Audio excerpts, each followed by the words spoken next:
வீட்டுக்கான interior and modular kitchen work பட்ஜெட்டில் பண்ணணும், look வைஸாகவும் அழகாக இருக்கணும், லைஃபும் அதிகமாக வரணும். இது மட்டும் இல்லாமல் அந்த கரையான் பிரச்சனை, தண்ணியால பிரச்சனை, நெருப்பால பிரச்சனை இது மாதிரி எதுவுமே வரக்கூடாது அப்படின்னு நினைச்சீங்கன்னா அதுக்கான பெஸ்ட்டான ஆப்ஷன் இப்போ இருக்கிறதுலையே பிவிசி அண்ட் யூபிவிசி இன்டீரியர் தான். இப்போ பிவிசிலேயே பார்த்தீங்கன்னா லுக் வைஸ் உங்களுக்கு உட்டில் பண்ண மாதிரியே காமிக்கிறதுக்காக புதுசாக அட்வான்ஸான முறைகளில் செய்ய ஆரம்பிச்சிட்டாங்க. இந்த பிவிசியில் பார்த்தீங்கன்னா உங்களுக்கு எங்கேயுமே அந்த பார்டரில் செக்ஷன் ஆட் பண்ணுவாங்க, அந்த லைனே உங்களுக்கு தெரியாது. ஃபுல்லாகவே பார்த்தீங்கன்னா உங்களுக்கு ஃபுல் ஃபினிஷில் உட்டில் பண்ண மாதிரியான ஒரு லுக்கில் கொடுத்துருக்காங்க. இதே மாதிரியே பிவிசிலையும் பண்ணுறாங்க, அதே சமயம் யூபிவிசிலையும் பண்ணுறாங்க. யூபிவிசி மெட்டீரியலில் பண்ணும்போது அதனுடைய லைஃப் டைம் இன்னுமே உங்களுக்கு அதிகமாக இருக்கும். இந்த மாதிரி மெத்தடில் பண்ணும்போது என்ன ப்ரைஸ் வாங்குறாங்க அப்படின்னு பார்த்தீங்கன்னா ஒரு ஸ்கொயர் ஃபீட்டுக்கு 320 ரூபா இந்த வீட்டில் பண்ணியிருக்கக்கூடிய மெட்டீரியலுக்கு வாங்கியிருக்காங்க.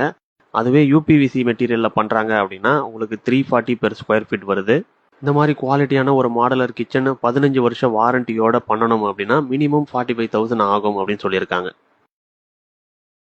வீட்டுக்கான interior and modular kitchen work பட்ஜெட்டில் பண்ணணும், லுக் வைஸாகவும் அழகாக இருக்கணும், லைஃபும் அதிகமாக வரணும். இது மட்டும் இல்லாமல் அந்த கரையான் பிரச்சனை, தண்ணியால பிரச்சனை, நெருப்பால பிரச்சனை இது மாதிரி எதுவுமே வரக்கூடாது அப்படின்னு நினைச்சீங்கன்னா அதுக்கான பெஸ்ட்டான ஆப்ஷன் இப்போ இருக்கிறதுலையே பிவிசி அண்ட் யூபிவிசி இன்டீரியர் தான்.